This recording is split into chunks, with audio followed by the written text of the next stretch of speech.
सरकार बनते ही सैनी सरकार की गिरी किसानों पर गाज। हरियाणा में किसानों की गिरफ्तारी के दिए आदेश। पराली जलाने पर हरियाणा सरकार सख्त। पराली जलाने वाले किसानों के खिलाफ होगी कार्रवाई।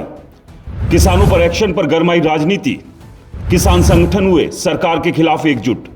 हरियाणा में धान की कटाई के बाद पराली जलाने के मामले में सरकार और किसान आमने सामने हैं। सुप्रीम कोर्ट द्वारा चीफ सेक्रेटरी को तलब करने के बाद सरकार मामले में सख्त हो गई है।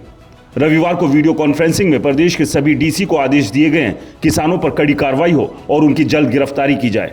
इसके बाद कैथल में डीएसपी ने थाना प्रबंधकों को शाम तक किसानों को गिरफ्तार करने के आदेश दिए हैं। सरकार ने किसानों को ब्लैकलिस्ट करना शुरू कर दिया है। तो वहीं दूसरी तरफ अंबाला में हुए किसान संगठन की बैठक में किसानों पर केस दर्ज करने का विरोध किया गया। किसान संगठन भी अब रणनीति बनाने लगे हैं। हरियाणा में पराली जलाने के मामले में सरकार एक्शन मोड में आ गई है। चीफ सेक्रेटरी ने आज दोपहर वीडियो कॉन्फ्रेंसिंग के जरिए प्रदेश के सभी डीसी से इसको लेकर बातचीत की और हालात की जानकारी ली। उन्होंने आदेश दिए कि जिन मामलों में किसानों के खिलाफ पराली जलाने के केस दर्ज किए गए हैं उनकी जल्द गिरफ्तारी की जाए।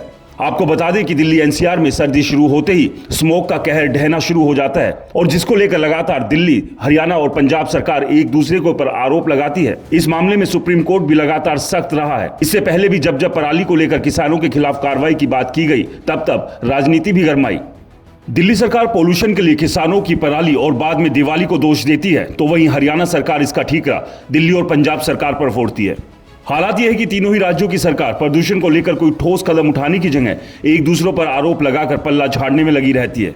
ऐसा नहीं है कि दिल्ली एनसीआर में हर साल स्मोक के लिए पराली जिम्मेदार नहीं है। दरअसल पंजाब और हरियाणा के किसान धान की फसल की पराली को आग लगा देते हैं, जिसका धुआं बाद में दिल्ली का दम घोटता है। लेकिन ये दिल्ली एनसीआर में प्रदूषण का एकमात्र कारण नहीं है। इसके अलावा भी कई बड़े कारण हैं जिन पर सालों से दिल्ली से लेकर हरियाणा सरकार कोई ठोस कदम नहीं उठा रहे हैं।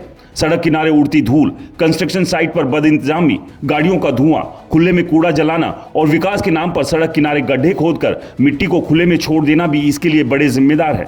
हर साल पेड़ लगाने का कागजी अभियान भी चलाया जाता है, लेकिन जो अभियान कागज में चल रहा हो उससे पर्यावरण कैसे सुधरेगा। खैर, अब हरियाणा के किसानों पर सख्ती के बाद राजनीति का गरमाना भी तय है।